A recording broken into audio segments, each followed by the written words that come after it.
Hey everybody, Stu Smith here going live. Hope you are well. We are on a Monday morning. Did leg day today. Always good to mix it up a little bit because Monday is not necessarily International Chest Day. In fact, if you want to bench in a busy weight room, do your leg days on the days everybody else does bench. There you go. Problem solved. Um, But anyway, we're going to talk a little bit about something that I had a conversation with a couple of guys that were getting ready to do a selection weekend. And they've been training for this for months, probably even, you know, close to a year, even for this specific event, because it's going to allow them to get into a training program and selection, therefore, after that. So there comes a time when you've done all the training, you can't get stronger, you can't get faster, and you just have to get tougher. That is what the mindset you need to have going into those type of training programs that is going to be the most helpful because you can pull on that whenever you're tired or whenever you feel like, all right, I can't run anymore, but you still run. So you've done all the training. Now it's time to put it to the test and see how you do. And that's your game day. You need to bring the right mindset into that.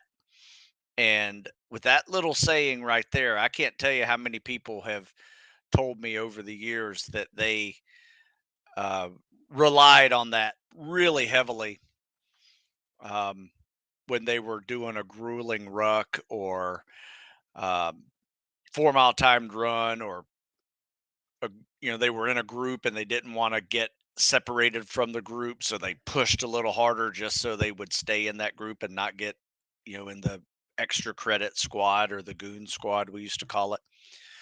And it's pretty powerful. It's one of those up there with, like, you don't have to go work out at 5:30 in the morning in the winter. You get to. Right. So just a little rephrasing of a sentence can really bring a different mindset to you when you're trying to endure, some of those events, because there is an answer. You need to prepare so well that your strength is where it needs to be, your conditioning is where it needs to be, you're ready for all the specific events, and now you just got to get tougher because you're going to be tired, especially if you're doing a 36-hour event or a hell week event, or just the first week of any selection program. They're going to be That's where all the attrition is. So you got to bring it every day. So when there's no time to get stronger or faster, you have to get tougher. So check it out. In fact, I'll put the link to the article I wrote on that right here. You guys check that out because it's a really good one. It's up on Stu Smith Fitness, um, and it just thoroughly explains that process. So let's see what we got here. Time to ask some questions if you got them. Seems to be a lot of info on SEAL pipeline, but there seems to be much less on the AFCRO pipeline. Yes, that is true. Just how it is. Do you have any resources you would recommend? Yes, there you go. And it's updated for Crow Stowe. Let me see if it says that in here somewhere. These are just workouts that are going to help you prepare for whatever selection that you're going to endure. The IFT and the OFT, swimming with fins, using lead arm, trail arm, all those little things that you're going to have to do to get to and through the pipeline. So as far as the Air Force Crow pipeline, it's very similar to the um, PJ pipeline. You're going to go through dive school and jump school, and a good portion of the same courses the enlisted guys do, but it's going to be a little bit different for the officers. There's going to be some more leadership uh, training as well, bigger picture type stuff. Yeah, this is a great answer. Check out the One's Ready podcast, and you can ask them. They're really helpful too.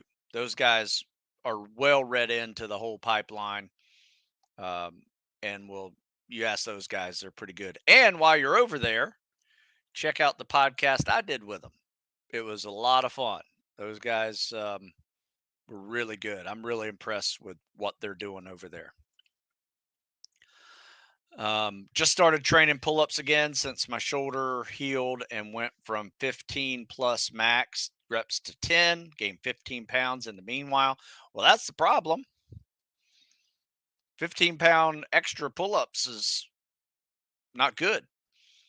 So, my suggestion is the next time you get a shoulder injury, is don't neglect other activities. You can do leg days, you can run, you can bike. If it hurts to run because you're bouncing, then do something else. Um, but yeah, you got to stay moving, work on something else. So, uh, yeah, just start working again. Add more cardio to your day. Get moving, just like you did before. Just don't go too crazy on the pull ups if that's what hurt it.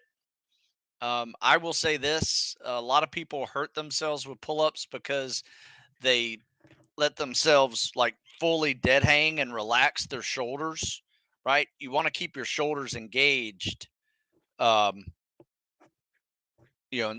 like instead of just relaxing and everything's just hanging on by your rotator cuff muscles, like pull them in so you're still doing a full pull up, but your shoulders are somewhat engaged back there so they're not completely relaxed on a dead hang. A lot of people screw that up, especially if they're doing butterfly pull-ups or whatever the hell those are, and kipping pull-ups. Sometimes those will cause someone to go all the way down forcefully to a point where uh, they really hurt themselves. Usually, a rotator cuff muscle is what's happened. 15 pounds of muscle. Okay, that's good. That's good. I like to know if while doing them, I should do dead hang every rep or should I keep an active hang? Oh, I think we just answered that. I wouldn't do relaxing dead hangs ever. I mean, there is very seldom time when I am just relaxing on a bar. If I am, my feet are on the ground, but you don't want to just sit there and hang completely relaxed because it does stretch rotator cuff muscles probably to an extreme in some cases, especially if you have tight shoulders. Uh, but you can work on your mobility a little bit too, and that will be a little less dangerous for you.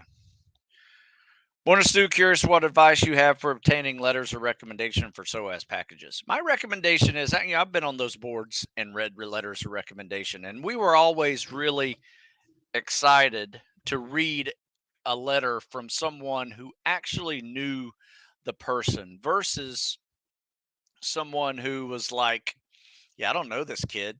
Um, we had a 10-minute talk and that's it.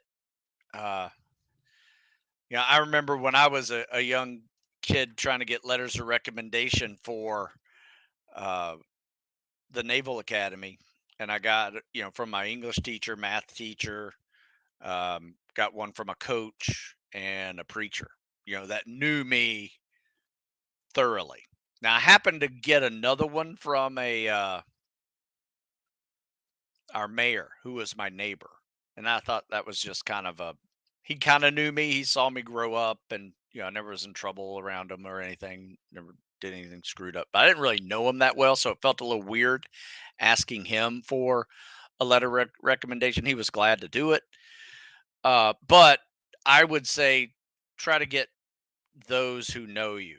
Because I will tell you this, if somebody on that board knows the SEAL that you, let's say you asked a SEAL who doesn't know you, and you had like a 15-minute talk with them, and you asked them to write a letter recommendation for you. Nothing wrong with that. However, uh, I remember one time it was kind of on the line of whether or not this guy was going to go to the next group. And one of the guys called the SEAL officer that gave him the letter recommendation and just asked him about it. One, he barely remembered. Two, he goes, "Oh yeah, I did that like 4 or 5 months ago," and yeah, we just had a cup of coffee and chatted. So right there, it just told the board that he didn't really know this guy. 15-minute talk. That was it. So we didn't really take that letter recommendation seriously. Other than, it was a buddy that recommended him. We all have kind of been asked to do that. I personally kind of have a standard of like, I need to see you work out with us before I write any letter recommendation, or at least give you a PST, you know. So there you go. Hope that helps. What essential equipment should you have if you have to work out from home to prep for special ops? That's a good question. In fact, I have written some articles, and I even have a whole section on Stu Smith Fitness.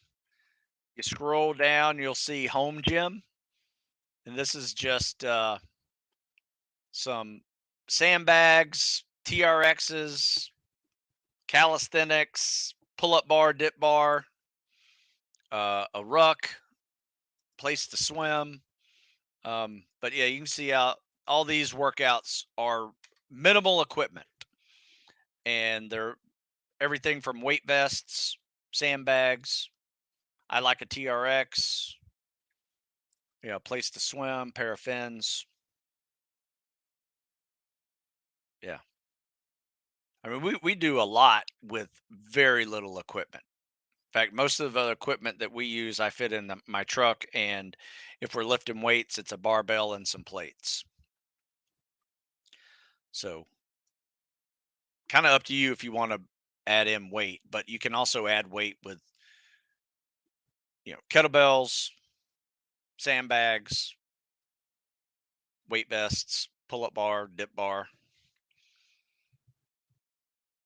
In fact, I have an article when the gym is closed, how to make, let's see, gym closed, homemade, um, homemade sandbags, Stu Smith. Oh, this is even better. You guys got to check this out because we even made a homemade squat rack for, it was on a pull-up bar. We hooked chains and J hooks to it, and you can see it in that article. I just posted a picture of it, and it's a barbell hooked into those J hooks, and it's about shoulder height for people, and you get up under it, and somebody's got to spot you by, usually if you just stand up, the J hooks fall off, so got that taken care of. But getting back under it, somebody's got to spot you with the J hooks. But that's a fun one. That was probably my best invention during COVID, was coming up with a squat rack system because we lost our gym. And to be honest with you, we've never been back. We have just been doing more with less ever since, working out in the winter, and just because we found it to be, it sucked, but it was good. It was all about really kind of making us a little tougher, a little climatizing us to much of the weathers that we are going to have to work in, hot and humid, cold, all of it. Hey, Stu, dealing with some lower back tightness after leg day squat workout. Do you have any advice on how I should go with my week training with this? Yeah, just be careful. I always I heard somebody say, might have been a meme. It was pretty funny, but every exercise a back exercise if you do it wrong enough. So either maybe you weren't ready to do heavier squats that you did, or maybe it's your form that was screwed up. But typically, it's usually one of the two. And it's either a back injury from improper technique, or it's back soreness from just doing squats for the first time in a while. So I think you need to differentiate the two on that, on which one it is. If it's more of an injury, then you may want to be a little more delicate with that and lay off any weighted squats. You could probably still do non-weighted squats, just air squats and lunges, and just add in a mobility day. I would probably, if I had a back injury, and let's say it was a Monday today, and we did leg day, and I hurt my back lifting. Let's say I deadlifted and something just wasn't right. Could have been poor form. Could have just been, I was tight and picked up something and my back went out. Right, it happens. Um, I would change what I was going to do tomorrow and make it a mobility day where I just do 5 minutes of cardio, 5 minutes of stretching and foam rolling and massage tooling, and do that for an hour. And that would be my workout. And then see how I feel after that. And if you feel better after that, you could add in the upper body day that you had skipped for that day, or just bump everything to the right and do your upper body day on Wednesday. That'll give you another day before you do legs again. So I would try that. I'd try to see if a plank pose hurts, or hanging from a pull up bar, see how that feels. That might cause some relief for you. Um, but yeah, that's that's how I would treat it if it was my back. I missed last week's live, so now that I'm here, just wanted to remind you of, oh, well, thank you. That's very nice of you. Glad to do this. This is fun. You guys give me some great ideas to write articles. In fact, I think one of my latest articles was from you guys. Somebody had asked a question about, let's see, I can't remember what it was now. Most recent, let me see, my latest articles. So I did one on a pull-up deadlift workout. I did should I be lifting in my workout routine? How effective is exercise in preventing common illness hospital stay? Yeah, that wasn't one. That was a study I read. Did one on CPR, this leg day workout, how to add weights for a fitness test prep. I think that might have been one of you guys. But anyway, up on this is on military.com, I write a ton of articles for them, 3 a week at actually. And you can see a huge list because I've been doing it for over 20 years. So you do the math on that. 3 a week for 50 weeks, 150 articles times 20 years. Yeah, I have that many articles. So it's very rare that someone asks a question that I haven't written about. So that's why I tend to answer a lot with articles, because I know I've written about it somewhere in the past. Uh, but it may not specifically address your needs. So if you can be a little more specific with the question, or if you don't want to get that specific, just email me, stu@stusmith.com, and I can answer you a little clearer that way. So, and it doesn't have to be public, especially if it's going to take longer than a few minutes to answer.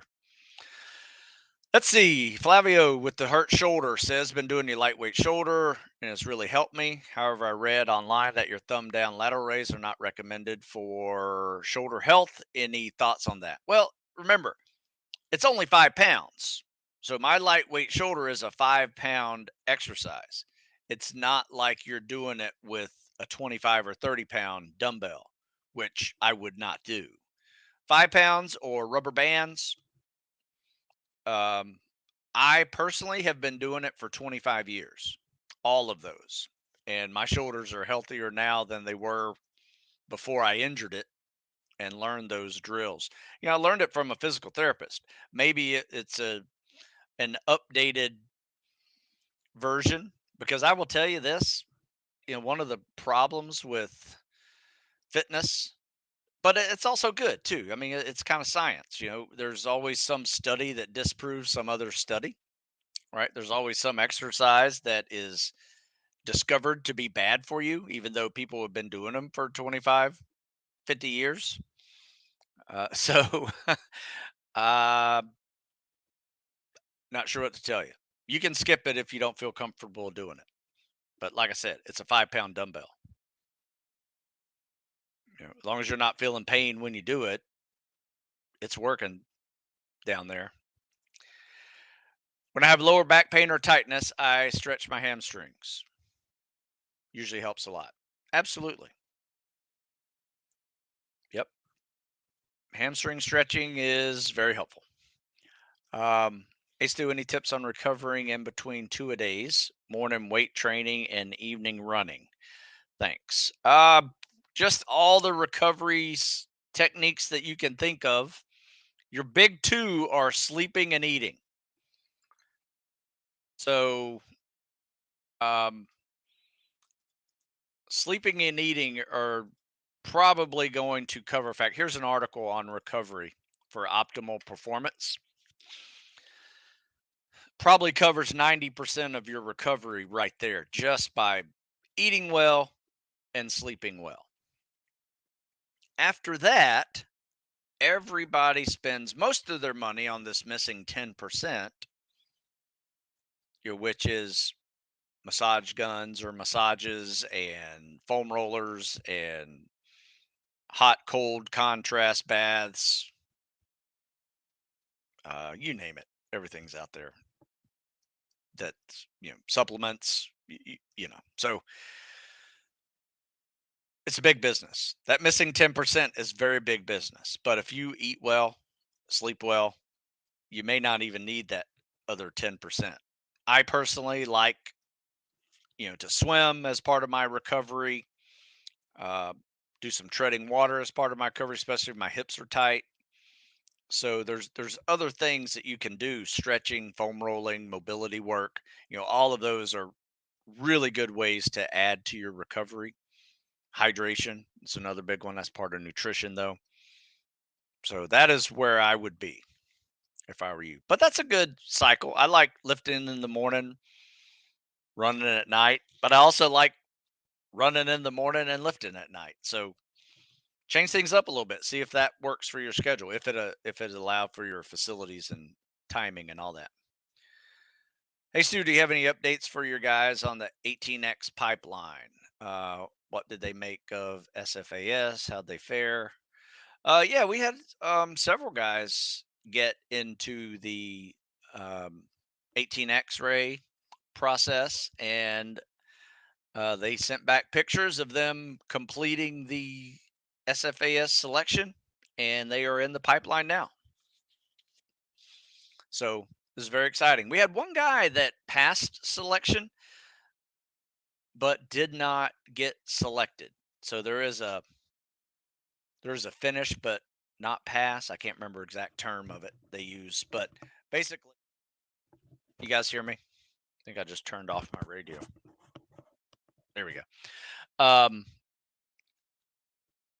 He was an E5 going in, and they thought he should have more leadership than he showed in the training. He did well physically, but I guess it's pretty subjective. Some of that training pipeline is pretty subjective, so they will test your leadership if you're more advanced rank.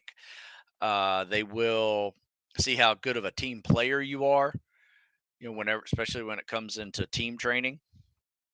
So there's some subjective trainings that get part of that process, as well as objective physical ability, land nav, stuff like that as well. So, provided one lifts and is dedicated strength base, how much correlation is there between great runners and great ruckers? Should rucking supplement your running plan or replace it? Uh, Especially if you're going Army SF or Rangers, you definitely want to be adding rucking. But I wouldn't add too much rucking. Like I wouldn't do it every day. I would do your running and rucking combined to, at least 5 or 6 days a week. Take one day off, do some mobility work on that day. Uh, but we typically do this. We ruck and swim with fins on leg days. So all the guys that are heading to like Air Force PJ or Navy SEAL recon stuff, they will practice swimming with fins. Um, Sometimes they will ruck again later that day. But my Army guys, I don't really bother them with swimming with fins. We'll just put the ruck on every leg day. They're going to be doing a ruck.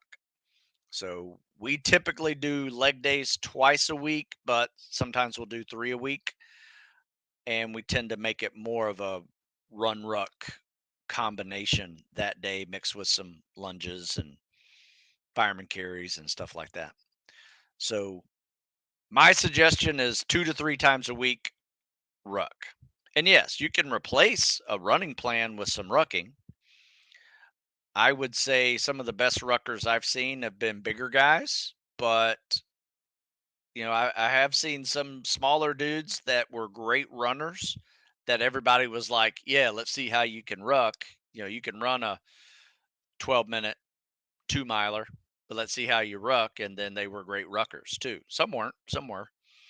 So it really kind of depends on, I think, a lot of your athletic history. If you spent some time where you were used to load bearing or um, lifting, let's say you did heavy construction or landscaping work, during the summers, those things where you're carrying 50-pound bags all the time or whatever. Uh, those guys tend to do real well rucking because they have gotten used to load bearing. So absolutely, there's definitely strength correlation to rucking ability. Does it have to be strength in a weight room? No. If you're carrying big bales of hay around, that's good too. In fact, that's really good. I'd rather see that personally. Some of the strongest guys I ever seen were just farm strong. And Joe, apologizing in advance. Okay. Have you had any guys train for Delta selection? What did you make of it and how they prepare? They rucked their ass off. It's not a dumb question. Um, we had one guy and it was he missed the last ruck. I don't know how far it was. He thinks it was over 30, 40 miles, 35 miles, he thinks, just given the amount of time it took. And he passed it, but they told him he didn't pass it in the time that they had set up. So once again, and they don't tell you that time. So it's a very subjective process. I think at that selection, only two finished and got selected. I'm not sure how many started, but it was significant numbers, 20 plus. So it's a hard selection, but you will need to ruck your ass off. Get good at rucking and operating too. So, it's not just physical. You have to be a really good indoor shooting level, CQB type good and relaxed when you go through that stuff. Thoughts on Normatec leg compression sleeves for recovery? Once again, that missing 10% money, that's where it goes. Not knocking it. I think compression is definitely the way to go for uh, some recovery. Elevation, compression, all great. That's why I like to swim. I kind of go deep and get some leg compression down there as well. Doing some aqua jogging on the bottom, jumping jacks, on the bottom. and it's just some body compression as well. So it's not as tight as the Normatec compression, but I've had a lot of guys use them. I have personally never put them on, but I put them in that missing 10% category of recovery. Does that make sense? So let's see this article here. What were some of the things? Yeah, this is a pretty good breakdown. That article that I led with about when there's no time to get stronger or faster, you need to get tougher. You guys check that out. It's a fun article because it's everything from running faster, load bearing, logs, boats, rucks, equipment, buddy carries, swimming skills and speed, grinder PT, obstacle course events, and of course, Hell Week. It's a fun one. So Vincent says, just did week 2, day 1 of the Air Force program. Double passed this morning. Oh, that's a great workout. The double pass test, double PST. Yeah, we call it the IFT now in the Air Force. So initial fitness test used to be called the PAST test. Reason why they changed it is they had an operator fitness test they created, and so it was PAST test and the operator fitness test. So they're like, it doesn't kind of roll off the tongue that well. Let's do an IFT and OFT. Boom, problem solved. Same test, just different name. The double IFTs. Second swim I did in fins. Oh, that's a good idea. I like that idea.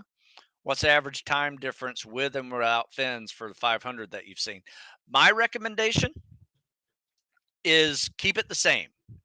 So I like to get guys down to a pace of 500 yards or even 500 meters. It's a little harder.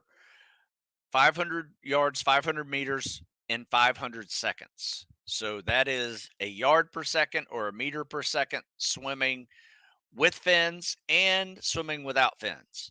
So do the math on this. That would be an 820, roughly between 8 minutes and 820, 500. It's going to be a 16-minute, roughly to 17-minute, 1,000. Take that out to 2,000, 3,000, 4,000, which at Bud, you're going to do 4,000 yard swims. So multiply that by 4, you're still going to be in that 64 to 65-minute range for a 4-mile run, which I promise you is top 10% of the swims at Bud's. If you can do that, maybe even more, maybe higher. But you have till 85 minutes to fail that test in first phase. So my suggestion is don't even be under 75 minutes on the 4,000. So that's the pace I would set for longer swims with fins, that yard per second pace. That's going to do you really well. I will say this for the Air Force guys that are swimming with fins, doing that lead arm, trail arm swim.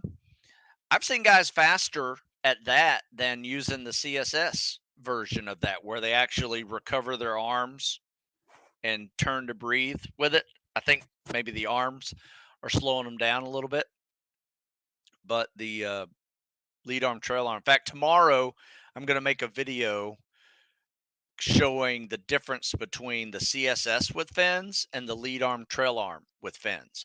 Then I'll probably even show a difference between lead arm, trail arm, and turtle backing with fins, which is something that you'll do in second phase at Buds.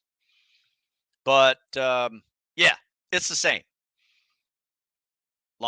Yeah, my answer was a lot longer than what it could have been. Sorry about that. But yes, it is definitely the same test, and that's same time, and that's why. That's where you want to be. Just completed week 2 of your weight vest workout program. I've been using 15-pound vest to start. How heavy of a weight vest should I try to get to? You know what? I have found it to be, I had 2 weight vests. I had a 20-pound weight vest and I had a 40-pound weight vest.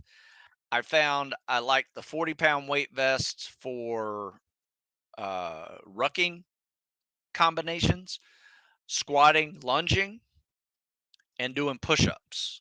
But I like the uh, 20-pound weight vest for pull-ups. Now you could do a 40-pound weight vest with pull-ups, but I mean it is minimal amount of pull-ups that you're going to get. I don't like to go too heavy with pull-ups with a weight vest, mainly because I've seen people blow out their bicep tendons um, years ago, but they were doing crazy weights like 50, 60, 75 pounds on a weight vest doing pull-ups, and they're already 210 pounds. So imagine 280, 300 pounds of pulling power that has to get done to break, that pull-up barrier on those little bicep tendons. And next thing you know, that bicep just goes right off the bone.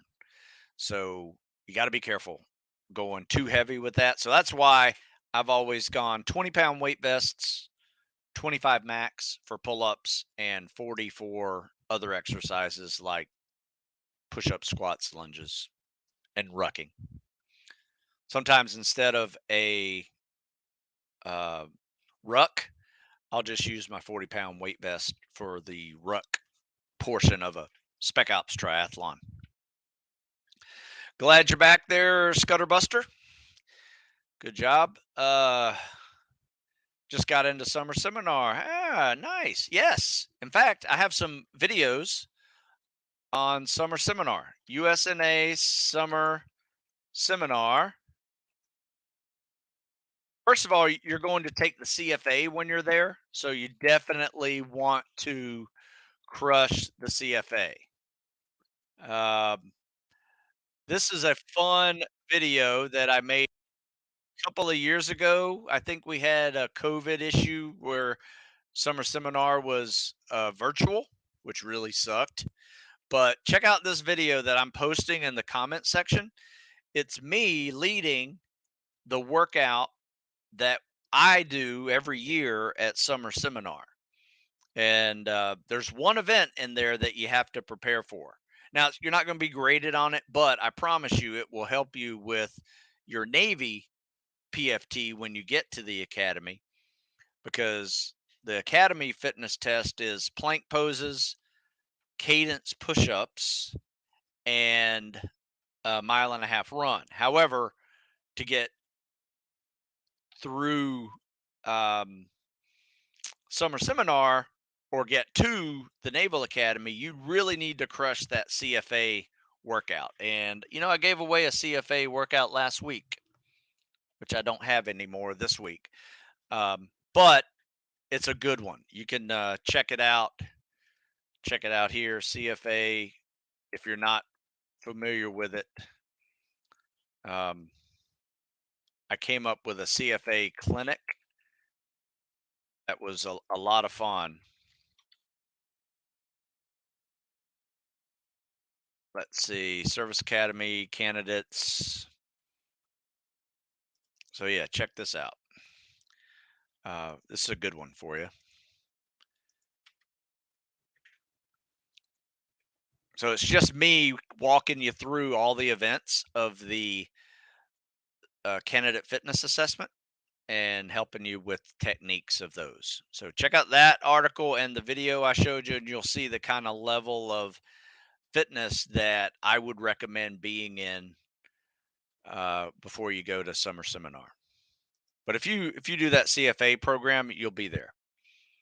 What do you think a good strength number at RDLs is? You know what?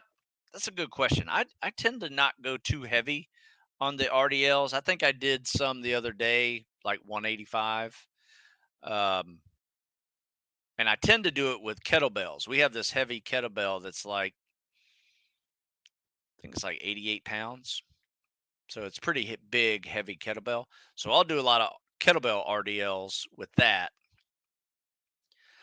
But if you have any aches or pains in your lower back, sometimes those RDLs will definitely let you know about them. So make sure you're really braced hard and uh, perfect form for that hip hinge that is the RDL. So it's kind of up to you. I don't go too heavy on those, but I will go heavier on deadlifts though. I did something good. I bought one of your books on Amazon, sent it to a kid I know in Serbia. Oh, that's cool. He's looking to join the specialist airborne unit there. He said it's helping a lot. Great. Well, that's cool.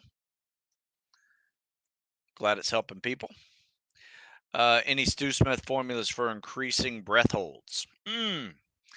Any tips to prevent mask from fogging up? Yes, I have one great one for that. A lot of people do spit in the mask and just let it clear up. That'll hold you for a little while, but if you're working out with that mask, you're going to create some heat, and next thing you know, you've created some more fog. So a real good one, especially on long scuba dives, we used to do this, and long swims. When you're in there for a couple of hours, uh, you put toothpaste in it. So just rub the standard, toothpaste, not the gels, but the white toothpaste. Rub it in there real good, wash it out. Make sure you wash it out pretty well, but it's going to leave a little film there that will not fog for you. Now, there's also some products out there called anti-fog, or you can Google it, fog on mask prevention. Um, what's it called?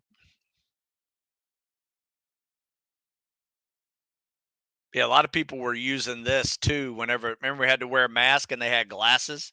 Next thing I know, the glasses would get foggy, so they do the same thing with uh, with their glasses.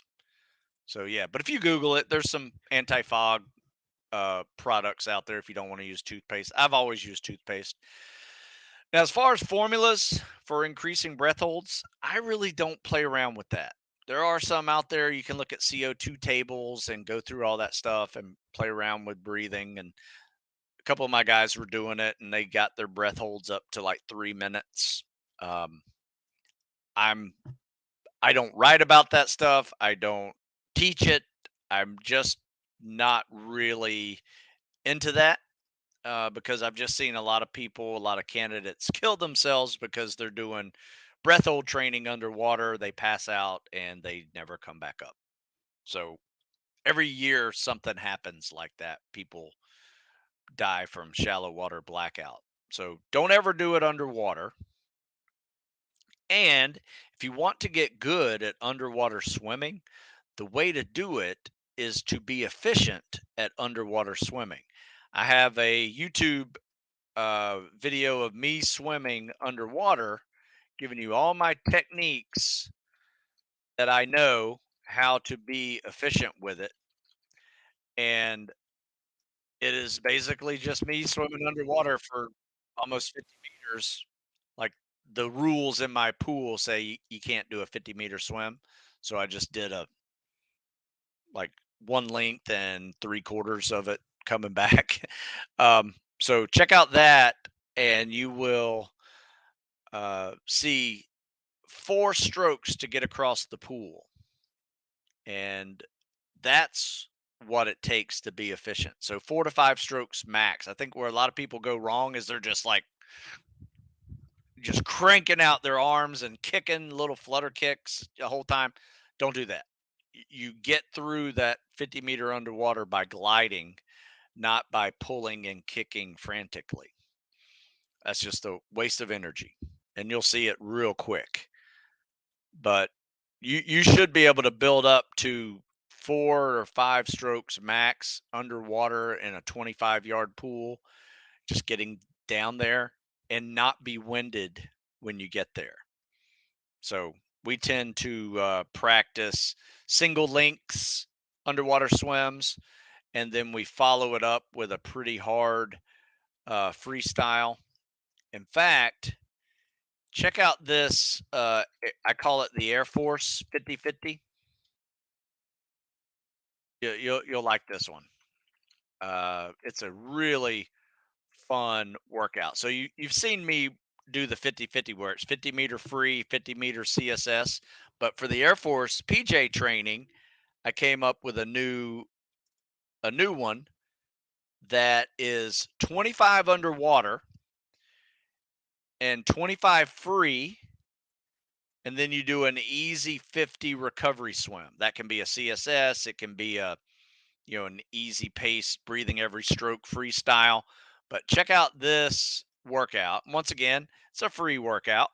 This will get you in better swimming shape and underwater swimming shape, and will help you be more relaxed when you're swimming underwater. But you got to do it efficiently. You can't just try to stroke it, 15 strokes to get across the pool.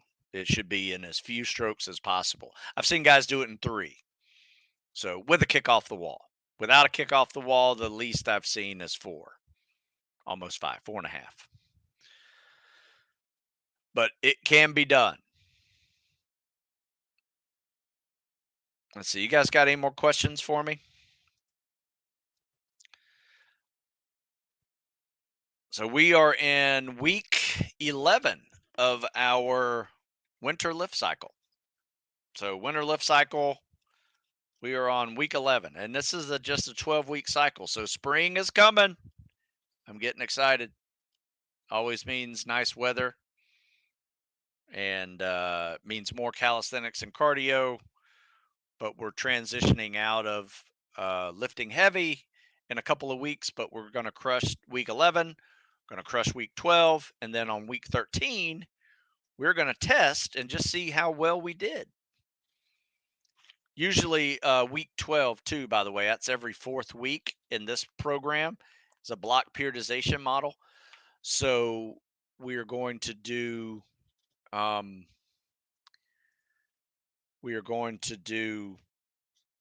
calisthenics and cardio week before we do the week 13 assessment, which is going to be a good one. Bench press, one RM, or body weight max reps. May do both. One day it's a 1 rep max, one day it's a body weight max reps. I've been playing around with 225, though I'm not 225. Just trying to max rep that. I got 10, trying to get 15 this next round. So almost had 11, but not quite. But I did get 14 of my body weight, which is like 205. So not bad. I'm not like a super power lifter anymore. Used to be. So these numbers are a little bit humbling because used to do a lot more than that. But I'm also not trying to be a world class power lifter either. But anyway, everybody's getting stronger, but we're still maintaining our cals and cardio too. For CSS, when do you start your exhale? I tend to start the exhale at the kick. So when I kick, hold that glide, I'm exhaling for 1 Mississippi, 2 Mississippi, pull. I'm turning to breathe, and I'm inhaling right there. If you're struggling to catch your breath during swimming, there's an article I want you to read. And this is just part fun, but it's also for real. And it's titled, Dude, You're Not in Swimming Shape.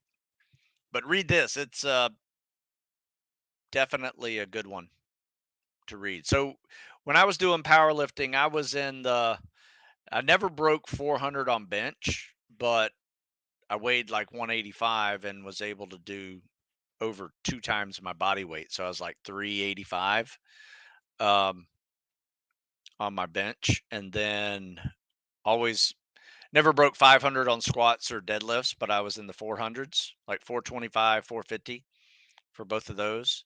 And then we also had clean and jerk, and I did get 315 as a clean and jerk.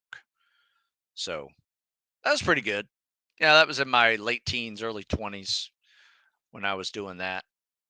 But I did get my bench numbers back up when I was at the teams. Just had kind of like a team bench press contest. And so I pulled out a 2 times body weight on that one. So that was fun. Let's see.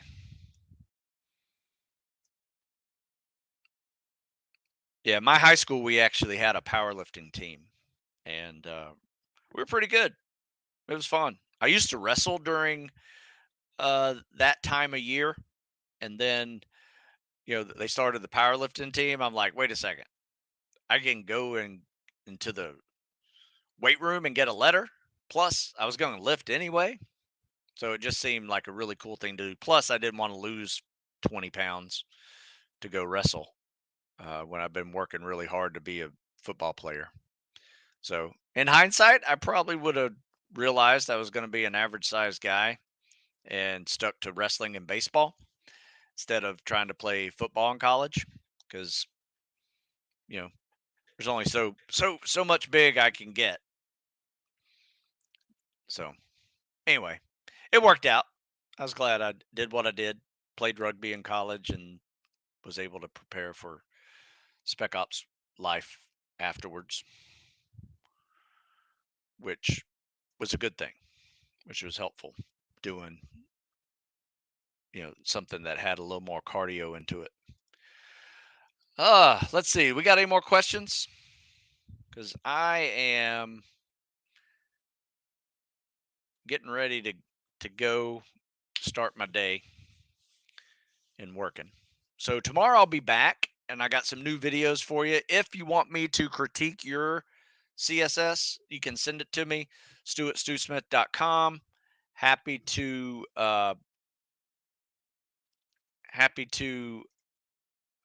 critique your videos for you. Let me see. Let me take off this thing here. But check out stewsmithfitness.com. I have articles, books, ebooks, coaching. If you need help with any of that stuff, I'm there to help. Free stuff as well as stuff that supports the program. So I appreciate whatever you choose.